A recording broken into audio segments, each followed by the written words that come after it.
My mother's face, usually a carefully constructed mask of polite superiority, was the color of spoiled milk. My father, a man whose entire personality was built on a foundation of unearned confidence, looked like he had just been told the laws of gravity were optional, and he was the first test subject. They were both staring at my grandmother, not at me, not at the judge or the bailiff, or even at Mr. Harris, my beautifully ruthless lawyer. They were staring at my 80-year-old grandmother, who was seated in the front row of the gallery, and for the first time in a year, she was smiling. It wasn't a big smile. It was a small, quiet, satisfied little curve of the lips. But on her face, in that courtroom, it was like a nuclear detonation. And that's when I smiled too. A real one. The kind that reaches your eyes and makes them shine. It felt foreign on my face, like a language I hadn't spoken in a very long time. My father's gaze finally snapped to me, his eyes wide with a dawning, horrified understanding. The sheer, unadulterated panic in his expression was more satisfying than a standing ovation at Carnegie Hall. He had finally realized it. They both had. They had underestimated me. But I'm getting ahead of myself. This story, the real story, doesn't begin in a courtroom with the sweet, sweet sound of my parents' world collapsing. It begins with a cello and a lie. It's funny, looking back now. I'm sitting in what I can only describe as my dream home.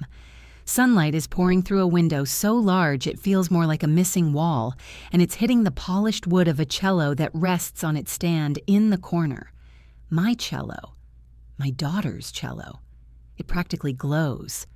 The memory of what it took to get it back here sits in my chest, not as a weight, but as a foundation. It's the steel frame upon which this new, peaceful life is built. An old letter from my mother, found while unpacking, is what brought it all back to the surface. One of her old, guilt-laden letters from before. Finding it was like finding a fossil of a monster you'd long since vanquished. It reminded me of the beginning. So, let me start there. From the very beginning, my relationship with my parents was complicated. I was their only child, the product of a late-in-life surprise. From the moment I showed an aptitude for music, specifically the cello, I became their project. Not their daughter, not their child, but their magnum opus. My successes were their successes. My accolades were their talking points at dinner parties. They paid for lessons, yes. They drove me to recitals. They did all the things that, on paper, look like unwavering support. But it always came with a price. The currency was control. The interest was emotional debt. "Clara, you wouldn't have gotten into Juilliard without us," my father would say, anytime I made a decision he didn't like. "We sacrificed so much for that cello, Clara," my mother would add, her voice dripping with martyrdom. "The least you could do is call more often." Their sacrifices were, in reality, minimal. My grandmother, my mother's mother, was the one who truly supported me. She came from old money, not the flashy kind my parents aspired to, but the quiet, comfortable kind that valued education and art above all else. She saw the spark in me, the genuine love for the music, not just the performance of it. When I was 15 and it became clear that my talent was outgrowing my student-grade instrument, it was Grandma Margaret who took me to the city. Not to a regular music store, but to a luthier, a man whose family had been making string instruments since the 1700s. I remember the smell of that shop, old wood, varnish, and something else. Something that smelled like history. And there it was. A cello made in the late 19th century by a respected French artisan. It wasn't a Stradivarius, but it was in that league. Its tone was like warm honey, deep, rich, and complex. Playing it felt like coming home. Grandma Margaret bought it for me. The price tag was staggering, $107,000. My parents were beside themselves, but not with joy for me. With a toxic cocktail of jealousy and vicarious pride. They loved telling people the price. They loved the gasp it elicited. But I could see it in their eyes. They resented that the gift hadn't come from them, that it was a symbol of a love and support they couldn't or wouldn't provide. That cello became an extension of me. It saw me through Juilliard. It was the voice of my professional career with the Philharmonic. And then it became my daughter, Lily's dream. She had the gift, too, that same spark my grandmother had seen in me. At 7 years old, she was already producing a sound from it that made my heart ache with pride.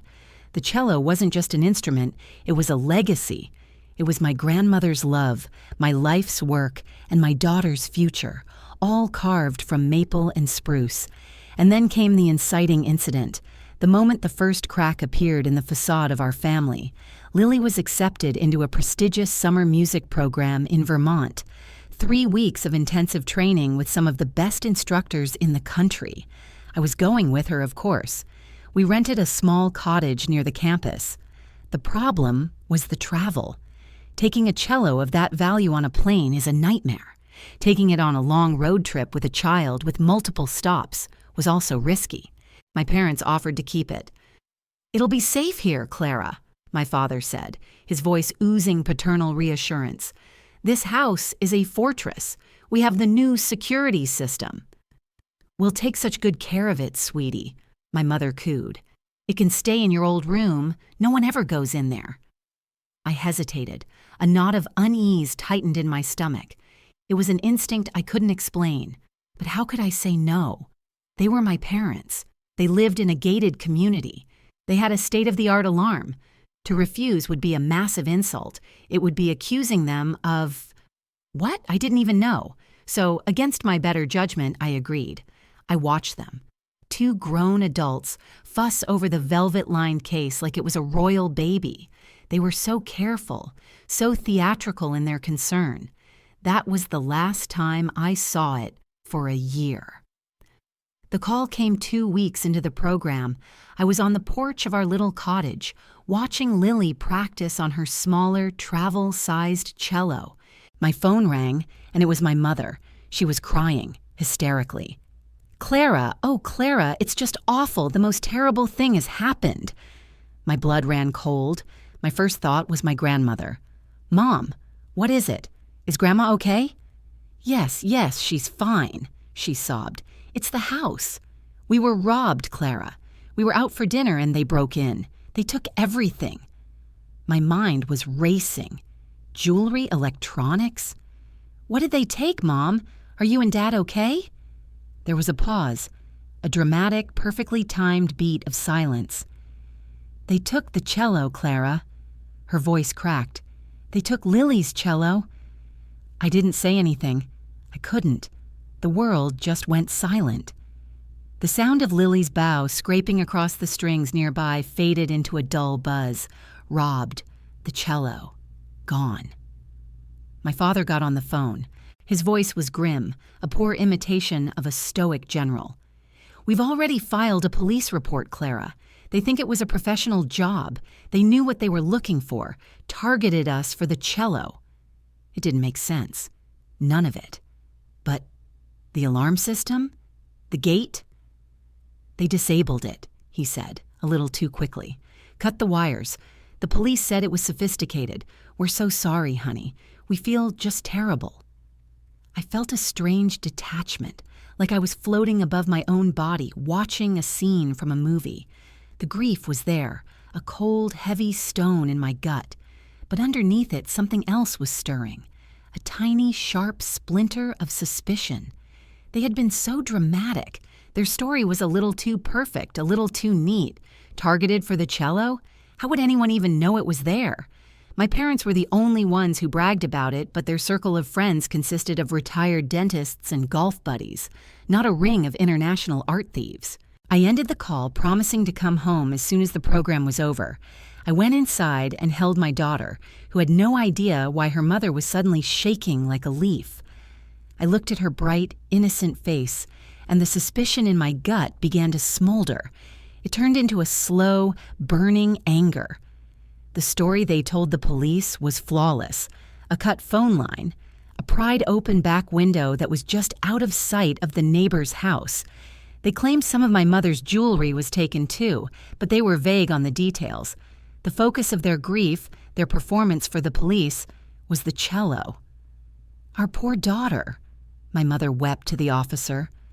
Our poor granddaughter. It was her future. The insurance company was called. A massive claim was filed. My parents, the tragic victims, were the picture of bereaved custodians. When I got home, the house was pristine. There was no sign of a break-in, save for the newly repaired window frame. It felt wrong. There was no chaos, no lingering sense of violation. It felt staged. I walked into my old bedroom, where the cello was supposed to be. The empty space on the floor screamed at me. My mother stood in the doorway, dabbing her eyes with a tissue. "I can't even look in here," she whispered. "It's too painful." I looked at her, really looked at her, at her perfectly coiffed hair, her new silk blouse. There were no real tears. Her eyes were dry. That was the moment. That was the moment the splinter of suspicion became a certainty. They were lying. My first call wasn't to the police to follow up. It was to my grandmother. I drove to her house, a beautiful old Tudor that felt more like a home than my parents' sterile mansion ever had. I sat in her sunroom, surrounded by books and photos of me and Lily, and I told her everything. The phone call, the perfect story, my mother's dry eyes. Grandma Margaret listened, her hands steepled under her chin. She had been a family court judge for 30 years. She had a built-in lie detector that was more accurate than any polygraph. When I was finished, she didn't say, "Oh, Clara, you must be mistaken." She didn't say, "They would never do that." She just nodded slowly and said, "Richard was always a fool, and Eleanor was always greedy." It was the most validating thing I had ever heard. "So what do I do, Grandma?" I asked, my voice breaking. "I can't prove it. It's my word against theirs. They're my parents." She leaned forward, her eyes sharp and clear. "You do nothing," she said. I stared at her. "Nothing?" "For now," she clarified. "You do not accuse them. You do not confront them. You play the part of the grieving daughter. You let them believe they have gotten away with it completely." She then explained the strategy. A strategy born from decades of watching arrogant men and greedy women destroy themselves. "Your father has always been terrible with money," she said. "He has the financial discipline of a magpie. If they sold that cello, they didn't just put the money in a savings account. They are spending it. Or they used it to pay off a debt they didn't want anyone to know about." This was my secret advantage, my trump card. I knew, from a stray piece of mail I'd seen months ago, that my father had taken out a second mortgage on their house. He'd tried to hide it, but I recognized the bank's letterhead. I also knew he'd been making furtive phone calls, his voice low and angry, talking about margins and bad bets. He had a gambling problem, not with cards, but with high-risk day trading. He thought he was a Wall Street wolf, but he was just a sheep waiting to be fleeced. They hadn't sold the cello to fund a vacation. They'd sold it to plug a hole in a sinking ship. "So," Grandma Margaret continued, her voice like ice, "we wait. We let them get comfortable. We let them spend the insurance money when it comes through. We let them believe you are weak and broken. And while they are celebrating, you will be gathering string." "What kind of string?" I asked. "Every credit card statement you can find," she said. "Every social media post. Every new purchase. We will hire a private investigator, a good one, to find out where that cello went. These things don't just disappear. An instrument of that quality has a paper trail. Someone bought it, and that someone is our target." It was a declaration of war, a silent Cold War to be fought with patience and paperwork. The strategic decision was made. I would not give them the satisfaction of a confrontation.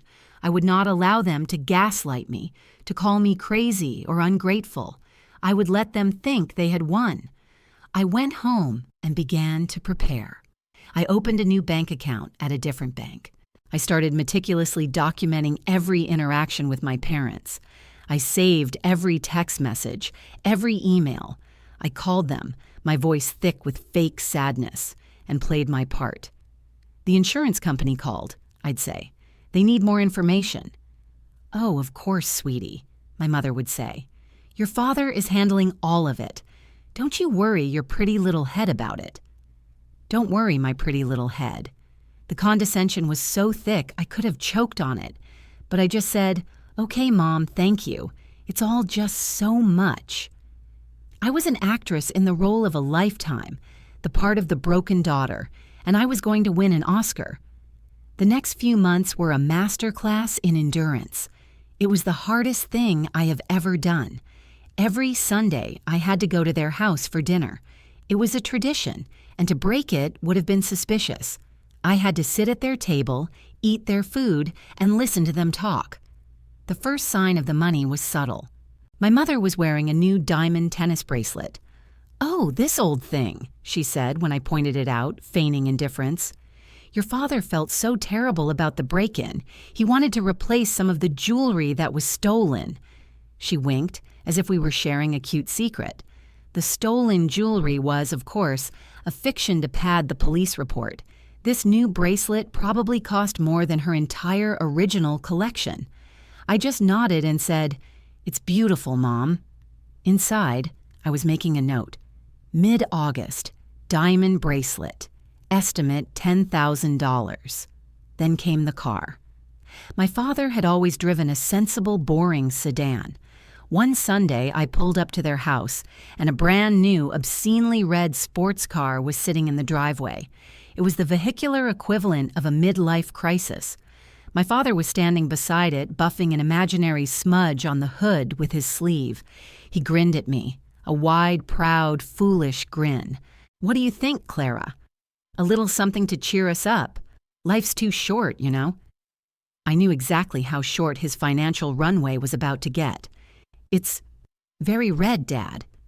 "The insurance money finally came through," he said, lowering his voice conspiratorially. "A huge relief. We decided to treat ourselves. We deserve it, after all we've been through." They deserved it. The sheer, breathtaking arrogance of that statement nearly made me lose my composure. They had stolen my daughter's future, a piece of my soul, and they thought they deserved a reward for it. I forced a weak smile. "I'm glad you're feeling better." Inside, my internal monologue was screaming. September.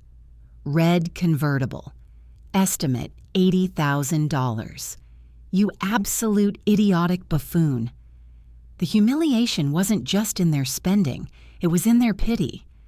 My mother, the chief accomplice, was the worst. She would call me constantly, her voice syrupy with fake concern. "How are you holding up, sweetie? I know how much that cello meant to you." "I'm managing, Mom." "And poor Lily, is she just devastated? It breaks my heart."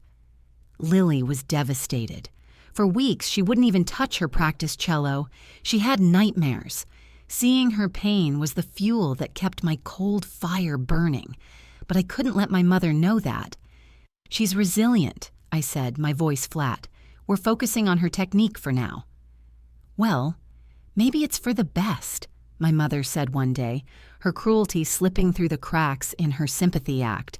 The pressure was probably too much for a little girl. Now she can just be a normal kid. That was the moment I almost broke. The implication that my daughter's gift was a burden, that my life, my career, was some kind of freak show that they had graciously rescued her from. I had to grip the phone so hard my knuckles turned white. "Maybe," I whispered, and hung up before I could say what I really wanted to say. I took a deep breath and wrote it down in my log. October. Mother suggested Lily is better off without the cello. Psychological manipulation, cruelty.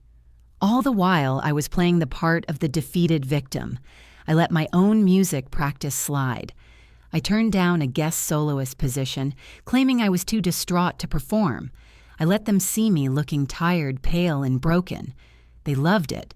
They lapped it up like cream. My weakness was their validation. It proved they had gotten away with it. It confirmed their narrative that I was nothing without them, a fragile artist who couldn't handle a crisis. My father started offering me financial advice. "You know, Clara, you should be more careful with your money," he'd say, puffing out his chest. "You need to build a real portfolio. Let me show you what I've been doing." I had to sit there and nod, looking impressed as he showed me his high-risk trading app on his phone, the very app that had likely created the debt that cost me my cello. The irony was so thick it was suffocating. I felt like I was billing him for consulting fees in my head.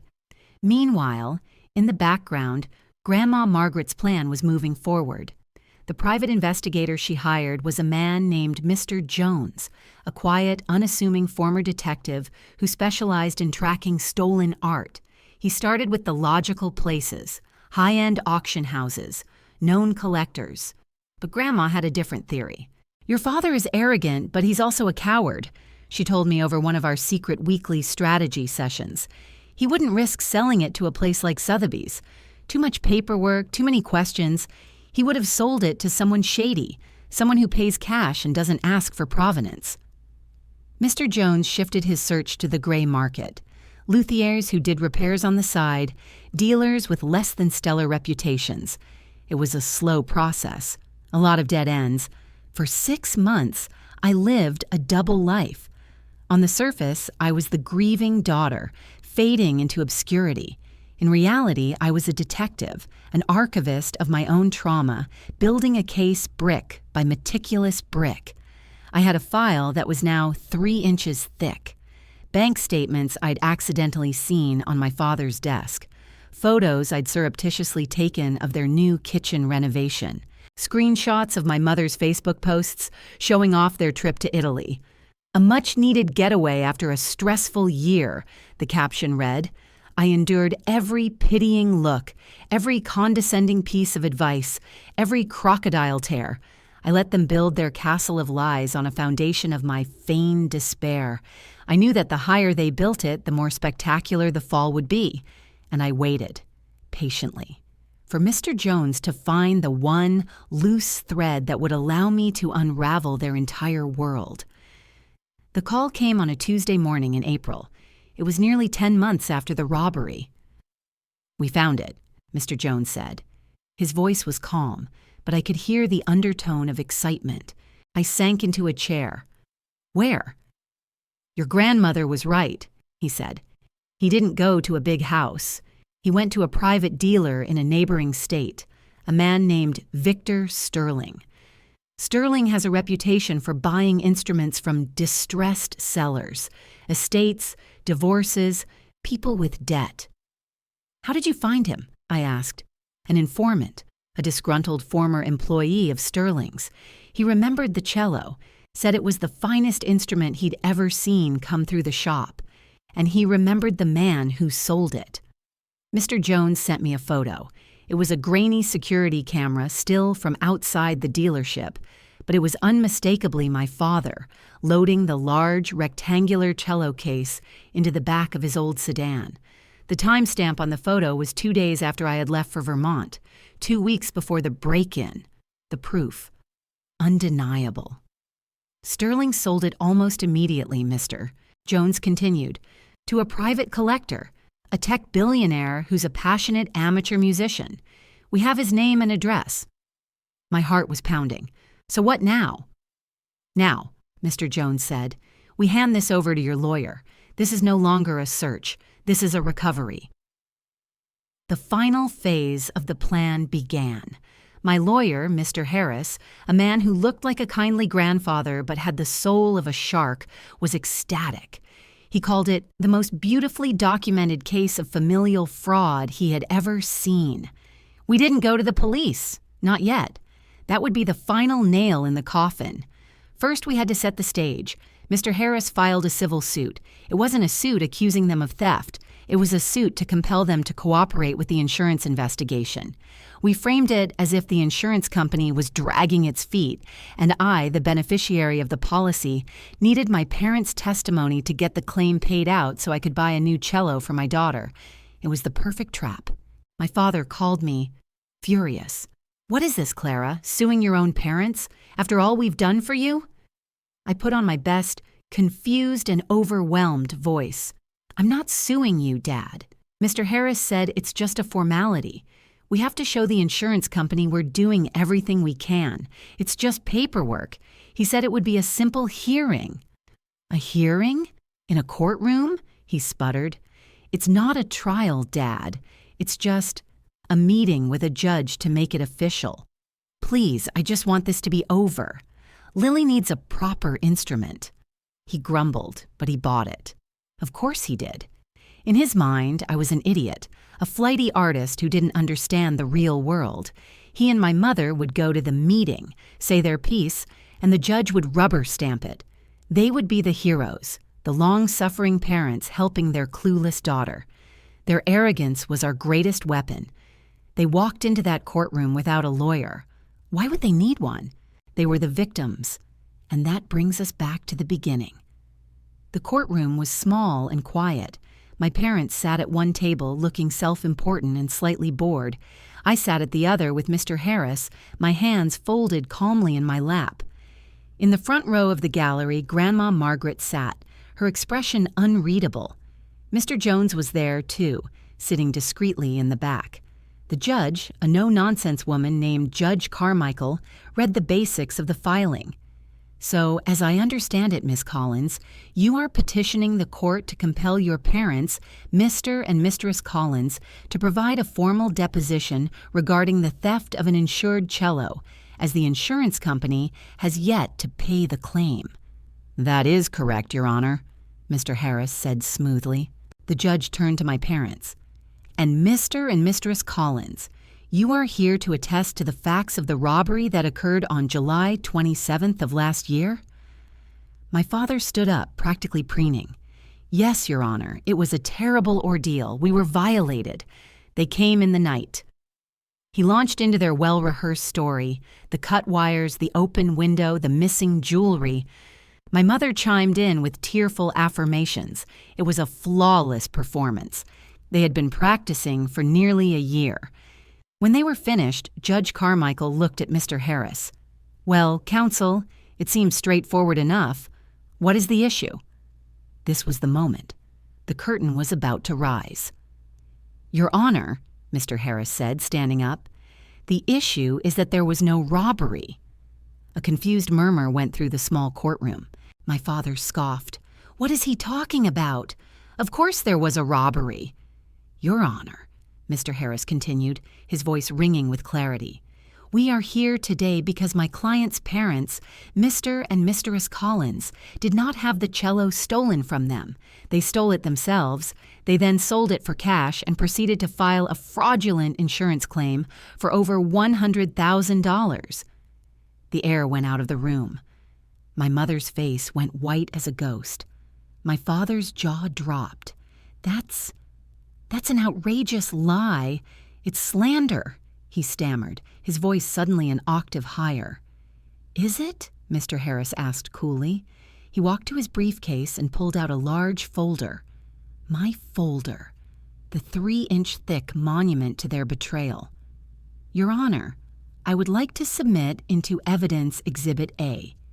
He placed a photograph on the judge's bench, the grainy security camera still. This is a photograph of Mr. Collins.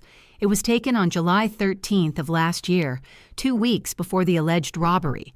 As you can see, he is loading a large cello case into his vehicle outside a specialty music dealer in the next state, a dealership known for not asking too many questions.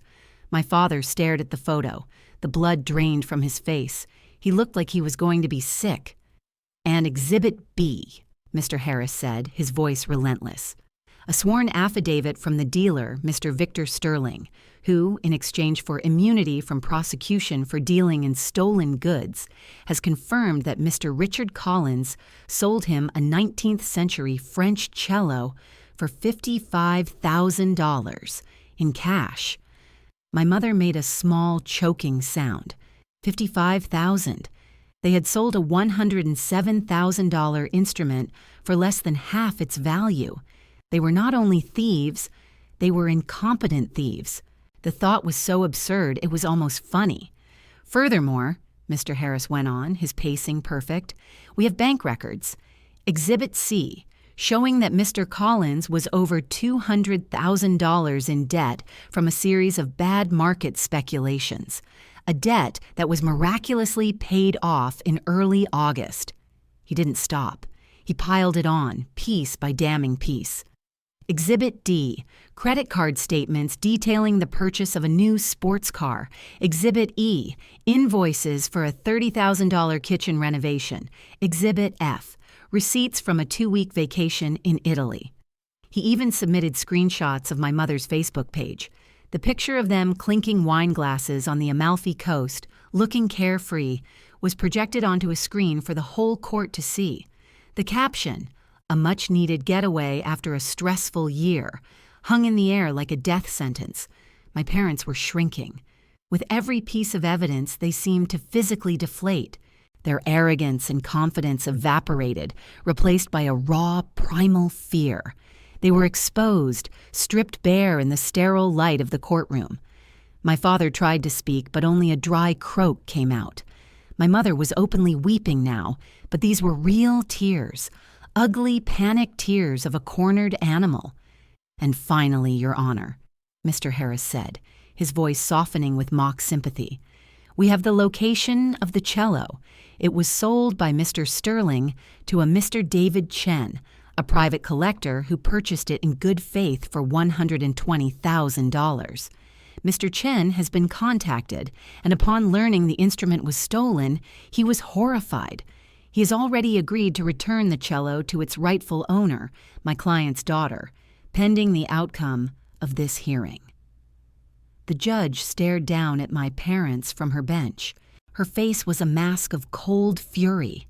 "Mr. and Mistress Collins," she said, her voice dangerously quiet, "you have come into my courtroom and you have lied to my face. You have committed perjury. You have filed a false police report. You have committed insurance fraud. And worst of all, you have stolen from your own child and grandchild." She looked at the bailiff. "I am remanding this entire file, along with a transcript of today's proceedings, to the district attorney's office with my strongest recommendation for prosecution on multiple felony charges." That was when they both looked at me. Their eyes were pleading, begging. The masks were gone. All that was left were two pathetic, greedy, terrified people. And that's when my grandmother smiled. That small, simple smile. It was the period at the end of the sentence, the final judgment. It said everything. It said, "I knew it. I told you so. Justice is served." My parents saw that smile, and their faces, already pale, turned a ghastly, corpse-like white. They understood.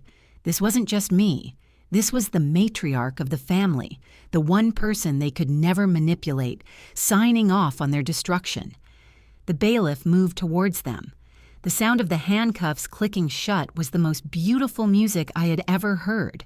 The collapse was swift and total, just as Grandma Margaret had predicted.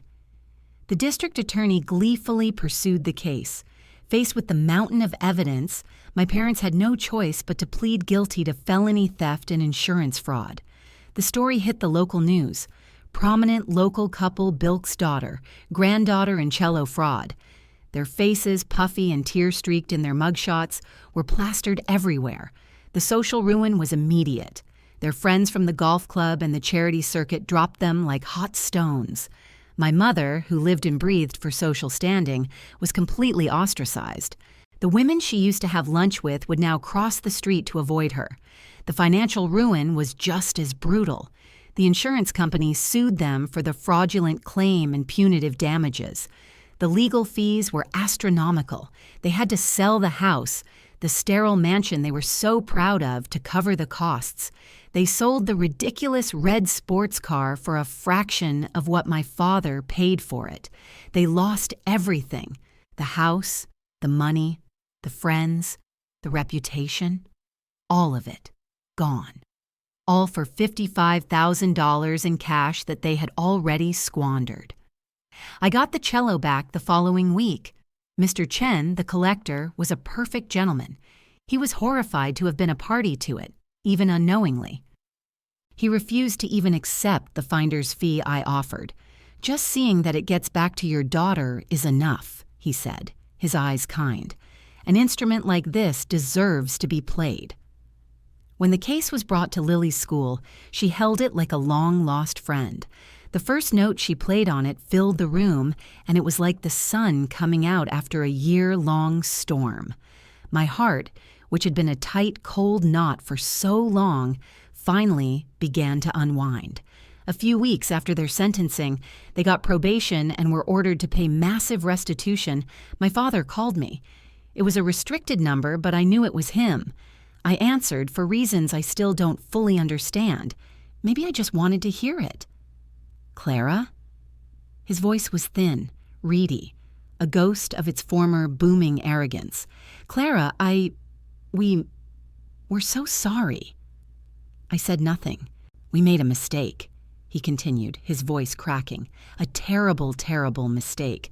Your mother is a wreck. We have nothing. We're living in a tiny apartment. Can't you find it in your heart to forgive us? We're your parents." I thought about the past year, the fake tears, the condescending advice, my mother's cruel comment about Lily being better off, the sheer smug satisfaction on their faces as they enjoyed their blood money. I thought about my daughter's nightmares. I thought about the cold dread I lived with every single day. "No," I said.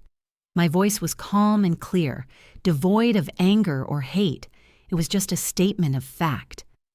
"But we love you," he whispered, a final desperate gambit. "You have a very strange way of showing it," I replied. "Goodbye, Dad." And I hung up. I blocked the number. I closed the door on that chapter of my life, and I never, ever looked back. Which brings me back to today. The sun is setting, painting my new living room in shades of orange and pink. The letter I found earlier, the one from my mother, is sitting on the coffee table.